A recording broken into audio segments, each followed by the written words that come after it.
iki. Mulai. Langsung ini ya. Oke. Assalamualaikum warahmatullahi wabarakatuh. Kita bertemu lagi pada kegiatan kali ini. Saya kebagian dengan topik cara mencegah tertular COVID. Yang pertama, kenali penyebab COVID-19 ya. COVID-19 ini adalah virus jenis corona baru ya. Berarti ada virus corona yang lama, yaitu misalnya yang penyebab flu, influenza, dan flu burung. Nah, itu semua virus-virus corona itu menyerang saluran pernafasan bagian atas itu untuk yang virus corona lama. Nah, untuk yang virus corona baru ini, penyebab COVID-19 ini itu masuk ke area pernafasan bawah, yaitu ke area paru-paru. Jadi sudah lebih ke dalam begitu ya, karena itu lebih berbahaya. Lalu ini juga berhubungan dengan sirkulasi udara. Ya, virus ini kan kita ketahui tertular atau keluar lewat orang yang sakit COVID-19 ini, yaitu melalui dropletnya atau air yang terburai baik dari hidung maupun mulut saat bersin. Nah, itu masuk ke udara atau bisa juga langsung menulari kita semua. Nah, kalau ke udara berarti kan kena bermacam-macam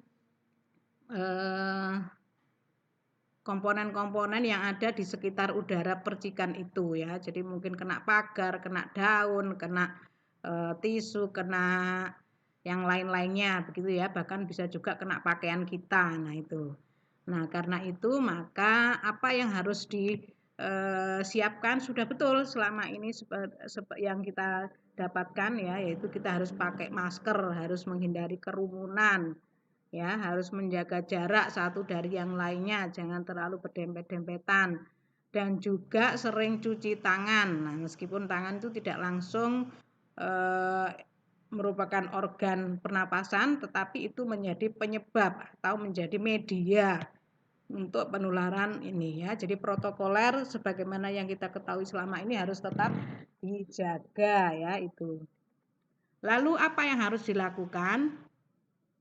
Yang pertama, menjaga tubuh tetap sehat dengan imunitas yang baik. Nah, itu bagaimana caranya?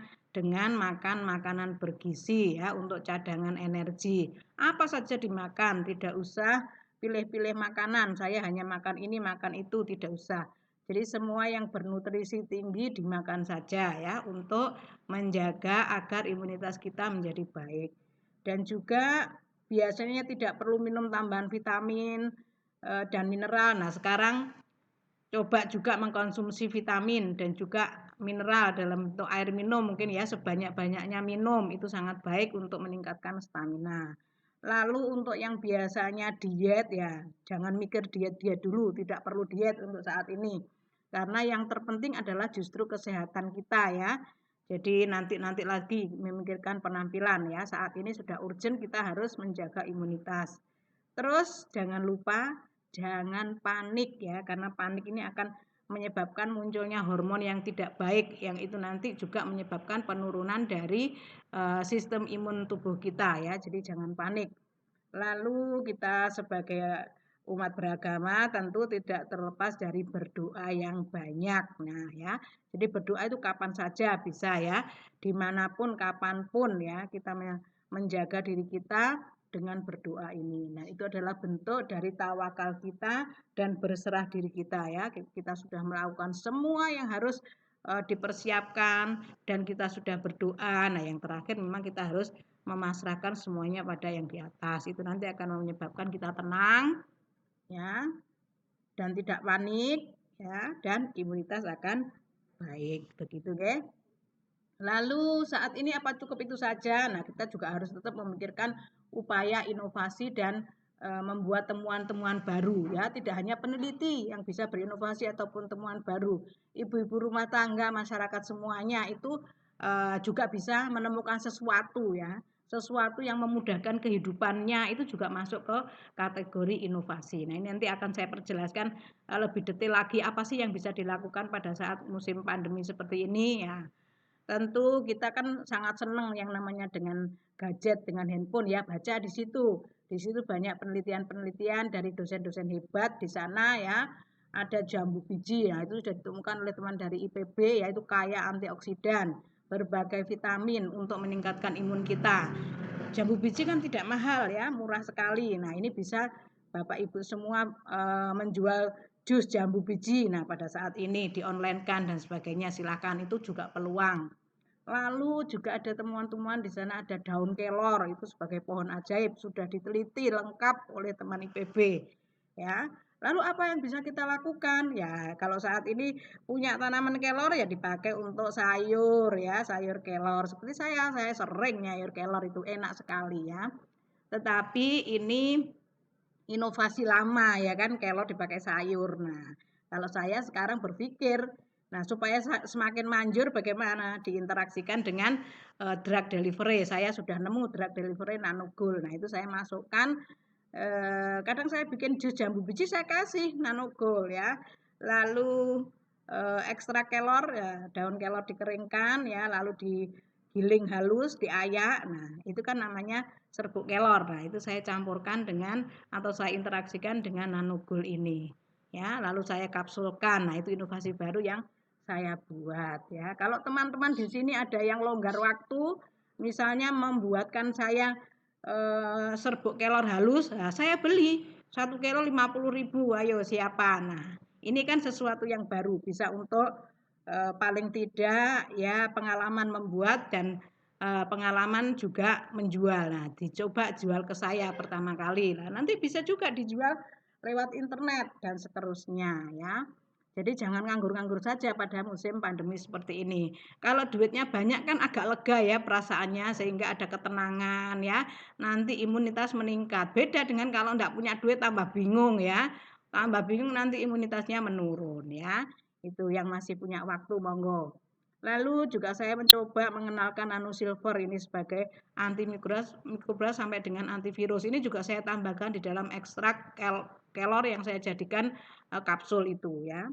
Terus saya menggabungkannya dan juga mengkonsumsinya sendiri, baru kemudian saya memberikan itu kepada teman-teman relawan di dalam kegiatan penelitian saya, dan alhamdulillah mereka semua merasakan ya, kalau di sayur saja memang ya seperti sayur, tapi begitu sudah masuk kapsul kelor ternyata lebih ajaib ya, lebih ajaib karena beberapa penyakit ringan mudah sekali untuk sembuh ya. Demikian. Lalu upaya hari ini untuk masa depan ya. Kita tidak boleh terkungkung lalu terjerumus lalu berpikir ya sudah ini sudah kita tidak bisa apa-apa karena semuanya Covid, tidak begitu ya. Jadi Bapak Ibu harus punya semangat terus ya menjaga kebersihan lingkungan ya. Ini pesan Covid loh ya. Jadi pesan dari Covid, kita ini memang harus menjaga kebersihan lingkungan. Apa saja yang bisa dibersihkan ya itu. Nyapu kanan kiri ya. Kalau sudah selesai nyapu di area punya kita sendiri, nyapu kebunnya tetangga. Nah, itu ya nanti tetangganya kan akan senang, terima kasih. Nah, begitu ya. Lalu berolahraga. Nah, termasuk membersihkan lingkungan itu kalau kita melihatnya sebagai olahraga juga bisa itu. Ya, berpanas-panasan. Nah, beberapa tips di internet juga kita disuruh berkebun ya, menanam tanaman-tanaman, tidak hanya tanaman hias tapi juga bisa digunakan untuk sayur mayur ya, bisa dengan hidroponik atau dengan pot-pot atau dengan polybag. Nah, kita berpanas-panasan tiap hari, paling tidak tubuh kita akan terbebas dari Covid ya, karena paparan sinar matahari terus-menerus itu juga Covid tidak suka hidup di situ ya, jadi tidak suka. Lalu tubuh itu harus bergerak terus ya, harus bergerak terus untuk menyambut rezeki Allah dengan jemput bola. Nah, ini saya jadi ingat ya wejangan dari mbah saya ya. Jadi kalau tangannya mau bergerak pasti perutnya tidak akan lapar. Nah, itu sudah saya buktikan. Ya, kalau kita bergerak kan tentu akan mendapatkan penghasilan dari situ. Nah, untuk beli makanan, nah berarti nanti tidak akan kelaparan. Nah, itu sesuatu yang perlu terus diingat ya, kita jangan sampai tidak bergerak ya, bermalas-malasan ya, itu nanti akhirnya kita sulit untuk mendapatkan rezeki ya. Nah, untuk saat ini memang pola pikir kita itu harus berubah, kita lihat kiri kanan seperti apa ya. harus di dalam hati kita tidak ada hari tanpa karya, tanpa membuat sesuatu ya. Jadi yang bisa membuat makanan, ya katakanlah membuat makanan untuk diri sendiri, foto, di posting, ditawarkan di grup, siapa mau saya buatkan dan sebagainya. Nah itu nanti Bapak Ibu bisa nunut di situ ya. Jadi membuatkan katakanlah bisa membuat perkedel. Nah ternyata ada pesanan. Ada pesanan 10 perkedel. Nah berapa keuntungannya? Nah sudah bisa untuk makan satu kali ya begitu. Ada postingan apa? Ada pesanan lagi bisa makan lagi. Nah seperti itu. Jadi jangan sampai berhenti bergerak ya. Nah, di kemudian hari kalau itu bisa menjadi sesuatu ya, menjadi ide berdagang kita ya, ide berjualan kita ya. Nah, itu akan tinggal petik buahnya. Bahkan ada hanya membuat bubur bayi ya, coba bayangkan. Itu bisa menghidupi keluarganya bahkan menyekolahkan semua anak-anaknya sampai S2, S3. Nah, hebat kan itu? Nah, pada akhirnya itu diwariskan ke anak cucunya ya sebagai sebuah usaha ya membuat bubur bayi. Ya, silakan cari itu di internet ada. Nah, itu kan dari hal-hal sederhana yang kita bisa buat dan kita suka gitu ya. Coba Bapak Ibu semua memikirkan kira-kira inovasi apa ya yang bisa saya jual. Atau paling tidak saya ini ahli apa sih? Wah, ahli membuat perkedel atau ahli membuat OTOT. Nah, itu coba digali. Keahlian apa yang Bapak Ibu punya? Buat donat coba, ayo. Ya. Nanti tentunya kita harus mampu bersaing ya dengan berpikir berinovasi ya kita bisa terus bertahan untuk ada pada pemilihan profesi tadi ya. Nah, contoh-contoh nyata ya. Tadi kan saya mengajak semuanya harus bergerak ya. Coba pungut sampah dari mana saja. Nah, pikirkan itu. Kalau saudara menjadi ahli pemungut sampah, lah itu bisa juga menjadi penghasilan di kemudian hari, dikumpulkan yang plastik, dikumpulkan yang organik dan sebagainya. Yang organik untuk membuat kompos ya, yang plastik dijual dan seterusnya. Itu sudah satu penghasilan ya. Yang masih punya lahan-lahan tanam kelor, tanam cabai, tanam tomat, sayuran dan lain-lain ya, itu bisa juga dilakukan. Yang kelor tadi sudah saya tawarkan loh ya, membuat ekstra kelor diserbuk, dihaluskan, diayak, dikirim ke saya. Per kilonya 50.000. Saudara juga bisa loh nyari tanaman kelor ya di area-area terbuka yang tidak ada pemiliknya atau bahkan izin dengan pemiliknya ya. Saudara bisa nanam di kebun sendiri ya dengan benih yang tadi sudah izin lalu ditanam di kebun sendiri. Nah, tiap 5 hari sekali, tiap seminggu sekali dipanen ya, dijemur ya, seperti itu dikirim ke saya ya. Nah, bagi guru dan juga kita semua yang dosen ini ya, pelaku PKM kali ini, nah pasti harus meluangkan waktu untuk mengajar dan membuat bahan ajar. Nah, yang hobi masak boleh juga ya coba ditawarkan online ya. Nah, sekarang ini Bapak Ibu harus tahu banyak orang kehilangan kerja. Nah, tapi lalu harus kita berpikir kalau pekerjaan itu hilang berarti kan saya bisa menemukan. Nah, coba Bapak Ibu memulai usaha baru yang tadi ahli membuat perkedel, coba buat perkedel diposting aja. Dan nanti kita lihat perkembangan selanjutnya apakah sudah mulai ada yang beli. Nah begitu. Kalau ingin singkat ya tadi cari tanaman kelor segera dibuat serbuk kirimkan ke Bu Titik per kilonya sudah dapat 50.000. Nah itu yang paling nyata ya monggo pilihan pekerjaan banyak ya. Oke. Nah ini adalah contoh-contoh saya pun juga tadinya ya berpikiran sederhana banget ya. Jadi saya pengen buat kosmetik. Nah ada sekarang sudah beberapa merek kosmetik yang menggunakan inovasi yang saya buat ya, yang saya suruh patennya lalu mereka menggunakan paten saya ya. Ini adalah kosmetik. Bahkan dari satu orang yang menjadi pengguna kosmetik, nah itu akhirnya menawarkan saya penelitian. Nah bisa jadi ya seperti itu. Nah ini sudah saya terapkan nanogold dan nanosilver itu untuk teman-teman penyandang lepra ya, meningkatkan imun mereka sehingga mereka bisa bertahan, mereka juga bisa sembuh. Nah, begitu. Lalu juga untuk teman-teman yang sakit kanker di Kayun ya di Museum Kanker Indonesia Jalan Kayun Surabaya. Nah, ini juga sudah saya aplikasikan untuk meningkatkan imun mereka sehingga minimal mereka stagnan tidak meningkat stadiumnya. Karena yang kita kenal kan kanker itu wah dari stadium 1 ke 2, 2 ke 3 dan seterusnya. Nah, alhamdulillah dengan Nanobulan Silver ini stagnan itu sudah sangat bagus untuk obat kanker ini ya. Jadi hanya 1-2 yang sampai dengan bisa meningkat dan pulih, tapi yang umum adalah stagnan. Nah, itu sudah alhamdulillah untuk sebuah obat kanker. Nah, begitu.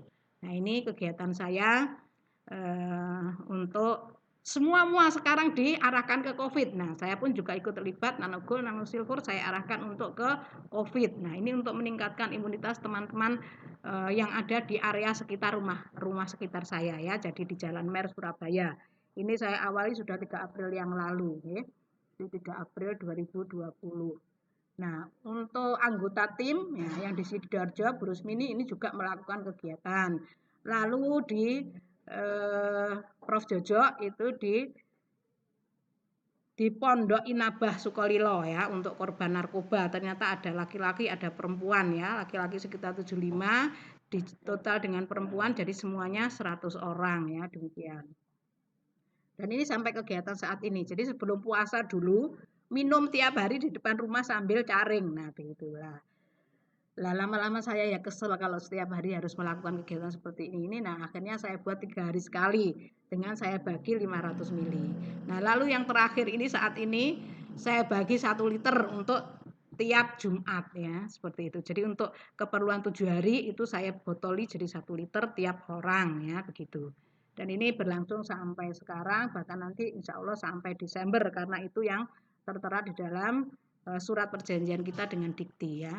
Jadi itu yang bisa saya lakukan. Dan satu kegiatan lagi yang tadi untuk masyarakat kanker, karena kita sulit lagi untuk datang ke sana, maka dibuat kegiatan lagi yaitu untuk teman-teman yang menyiapkan COVID kesehatan untuk menghadang agar tidak tertular COVID. Nah, ini kegiatan lagi membuat suplemen ya. Suplemen dalam hal ini saya buat kapsul kelor tadi yang saya ceritakan ya. Jadi kapsul kelor ini saya bagi dan saya dampingi dengan kalau kapsul kelor kan menahan COVID dari dalam ya. Lalu dari luarnya bagaimana? Saya cukup prihatin dengan teman-teman yang diguyur pakai apa itu? Diguyur pakai desinfektan. Nah, itu kan sangat tidak sehat itu, material-material keras dan bahan kimia itu ya. Nah, akhirnya saya buatkan body sanitizer, semacam body lotion, tetapi saya beri anti mikroba sampai dengan antivirusnya ya. Saya beri kayu putih juga di situ sehingga baunya lebih seperti minyak kayu putih begitu ya. Ternyata nyamuk juga tidak mau. Jadi alhamdulillah ini teman-teman juga senang. Dan ini kegiatan saya juga saya lakukan di Surabaya dan di Probolinggo, tempatnya Ibu Najlah sebagai ketua dari kegiatan pembuatan suplemen kapsul kelor ini. Ya, jadi ini adalah kegiatan Bu Najlah di Pondok Probolinggo, ada 2 tempat ya, tempatnya Bu Najlah dan tempatnya pamannya Bu Najlah. Lalu saya pun juga melayani teman-teman yang tidak ikut sebagai peserta tetapi juga ingin mendapat bagian. Nah, maka saya kirimkan via Gojek, via Grab, bisa juga via Wahana, Tiki, JNE, JNT, ya itu semua ya. Itu yang saya lakukan sampai saat ini. Kontrol apa mau? Kontrol apa Yas?